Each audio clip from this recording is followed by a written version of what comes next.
Hi, welcome to week 4. So glad that we have this opportunity to gather once again, and we've gone through some very deliberate steps in connecting with the material and learning about marriages so much more.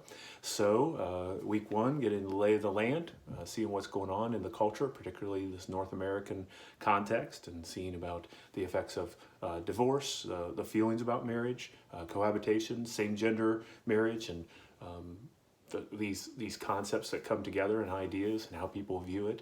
And especially we want to pull from that it's, marriage is highly valued in our culture still, even with the divorce rate that is so high, and we also want to value it as well. Also, then we looked at the biblical and theological lens, and hopefully you've captured, and I think you have, because it's been a lot of fun reading your work and your interaction, and also the way that you have brought in not only the text, but your response and the response of others, and then go into original sources, which was a lot of the goal behind that project.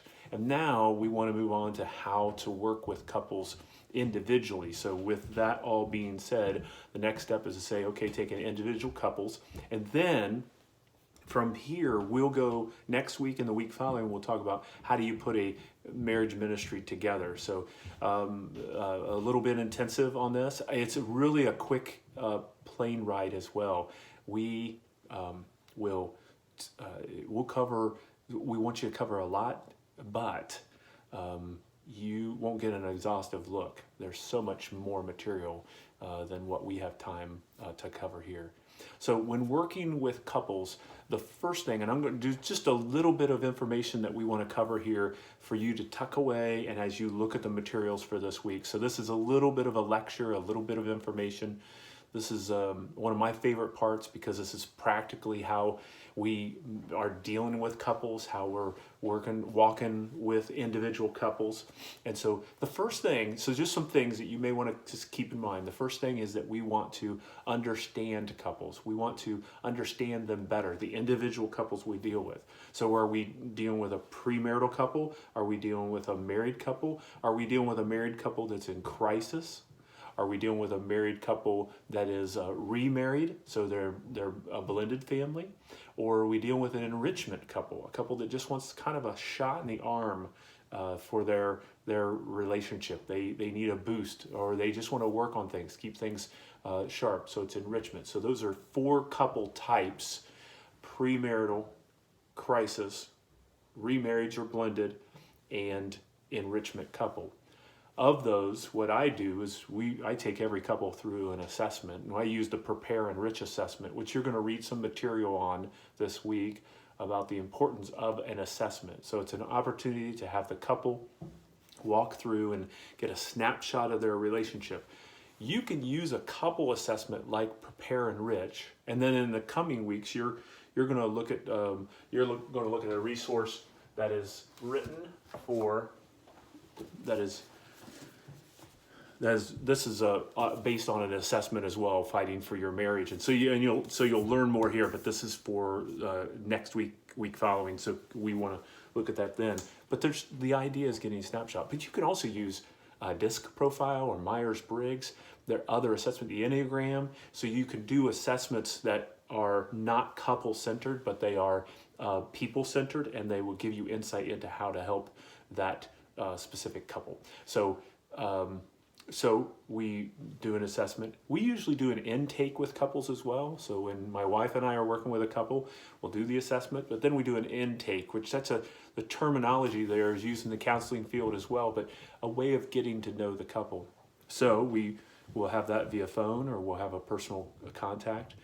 We grab some demographic information about them, discover more about them, find out their situation a little bit more, and then we can assess what to do with them.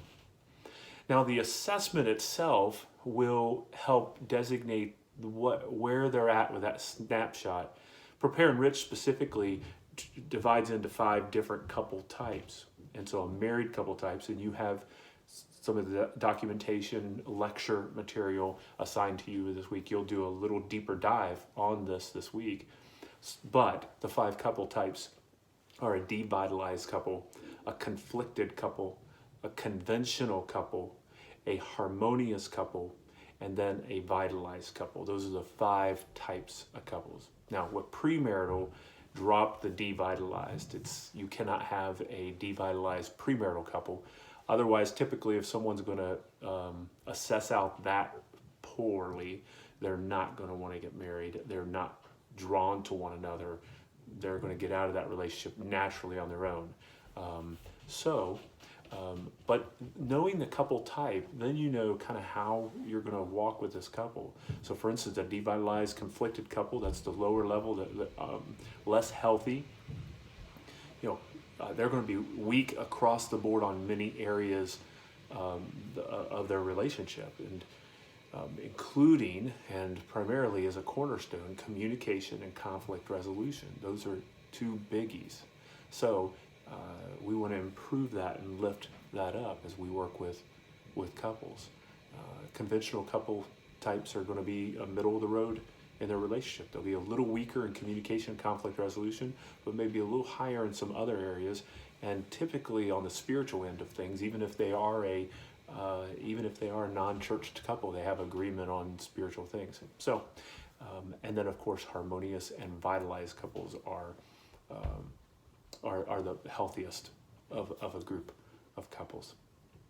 When we think about helping couples, we as we do this quick plane ride over for this week, an introduction to this week, as we assess them, bring them in to help in some way or another, whatever the system may be. So we're talking generally to help a couple, and then we understand get a snapshot of what the couple situation is. There are modes of assistance, and so some of those major types are relationship education. That can come through a workshop, a class, a weekend retreat. There's some sort of education comes through a book resource or an article or somehow but educating the couple. And this is where they're intaking information, but they're not giving a lot of feedback themselves. So relationship education is a key understanding of a mode by which we can help couples, is relationship education. We also can have marriage therapy, relationship therapy, or coaching. So in the counseling world, it would be more therapeutic. In the ministry world and in non-ministry components as well, there's coaching couples. And so marriage coaching, marriage counseling, marriage coaching, marriage counseling, marriage therapy, those are different modes where you're actually working with a couple directly and they give feedback. Under coaching, you can have marriage mentoring as well. That's that terminology that is used as well. So you can have marriage mentors. So these are individuals or couples who are working with the couple who needs help, whether it's devitalized all the way to vitalized kind of couple type, and they may be specialized according to a blended family or remarriage or premarital couple.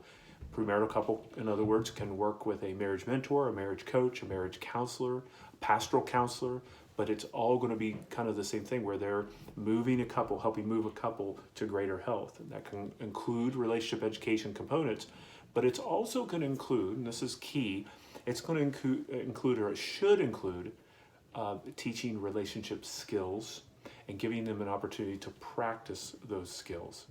Now that's very important. So marriage education is one thing, to understand the relationship, what a healthy relationship looks like, but to be able to teach set skills and be able to practice those, like healthy communication and conflict resolution. Those are 2 that we keep going back to: communication, conflict resolution, communication, conflict resolution. So giving wisdom to a couple on how to have assertiveness and active listening. Those are key components of healthy communication. Assertiveness, healthy assertiveness, not aggressiveness, and active listening. Trying to hear the heart of your partner and repeating back what you hear, mirroring what you hear from your partner with a heart for your partner and not a heart of selfishness. So we need to set ourselves aside. In regards to helping couples with this from a theological and biblical standpoint, just a brief explanation of our ministry, one another relationships, one another marriage. We call it that for a reason. It's based on the 50 one another's of the New Testament. The Greek word is allalon. Allalon is a word that means a mutually beneficial, reciprocal relationship.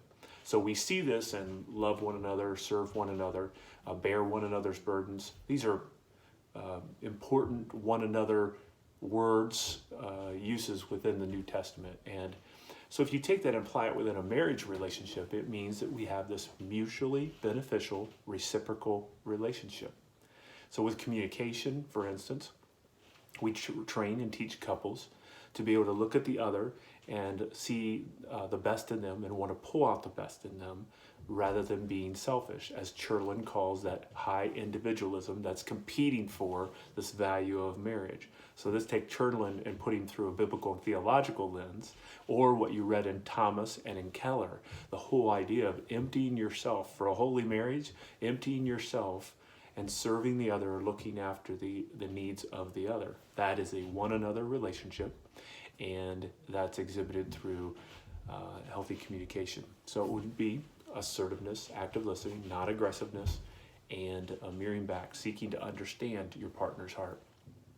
For conflict resolution, just a real quick hit on this would be there are problem solving skills and there are problem understanding skills. You need to have problem understanding skills first in order to achieve the problem solving skills.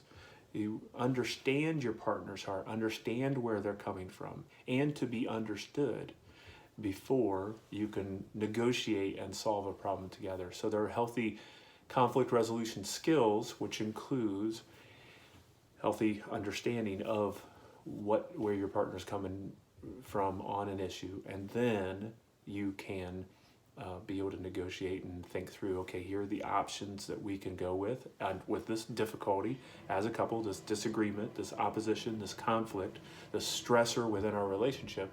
Now we can negotiate out, hey, what are some options that we have before us in order to achieve a mutually beneficial agreement on this. It also entails, as you're going to read, Gottman claims, and from his research it shows that 60 to 70% roughly of conflict in a relationship, healthy relationships, healthy, happy relationships, 60, 70% are never resolved because those couples are able to discern what is a minor offense and what is a major offense, and they overlook minor offenses, but healthy, long-lasting, happy couples are able to discern true major offenses that need solved, and they learn how to solve those issues. So that's just a quick hit, an introduction to working with couples directly. There's so much more to it, but the key is understanding your couples, having tools to work with the couples directly, understanding the landscape of what mode of operation we're using in order to help this individual couple, and then what skills are we having them learn and practice, and then be able to do them when they're not with us as we're helping them. This course, Ministry of Marriage, is not necessarily going to fully prepare you to sit down and in 1 month you're going to be able to sit down with couples and just help them left and right. There's so much more that you can learn and should learn, but what you are learning from this course, you will be able to pour into couples to a certain extent, and then add to it whatever you're discovering. I appreciate the heart that each of you are coming at the class, and boy, the diversity that we have represented in the class. So for instance, if you're single in the class, and a few of you are, you bringing in that perspective, and don't discount yourself from being able to work with couples or understand what marriage ministry, a little better understanding about how to work with marriages, and you know, those coming from perspective from a divorce background and remarriage background, you come with this rich understanding, painful oftentimes, but rich understanding, so that you can offer to class, but then offering and pouring into other couples. We always say that as we raise up mentors, as my wife and I are training people how to do work with couples, we like to raise up some expertise in certain areas. So some people love to work with premarital couples, and we want to see them trained for that. And some we raise up because they're really good at working with crisis couples because they've been through crisis or they've experienced difficulty in their marriage. And then those that really are gifted and with dealing with remarriages and blended families because they've gone through that and they take this great interest in helping. And then some just want to work with enrichment couples, which is fabulous, and they just want to really help just okay couples move on to greater days and better chapters, or those that are really happy in their marriage but they just want to keep things sharp and work at things and keep this most important relationship in their life sharpened and keep it healthy. So as each of you are thinking through your role with working with marriages, consider what you're gathering here, not just lay of the land, biblical and theological, but how to work with couples individually. And then in coming weeks, couple weeks, we're going to talk about how to maybe build a ministry a little bit so you have that better understanding. Once again, my virtual door is always open, and so glad that we can connect with one another. I'm excited about what comes from the study this week from the Gottman book, which should be a quick read. It shouldn't take too long, and then the articles that I've attached that go with that. Some of them are Gottman's and repeat some of the Gottman material, which is great. Some of them from Prepare and Rich, but they're all serving a purpose so that you can respond and interact with one another this week. So let's have a great week. I look forward to it. Take care.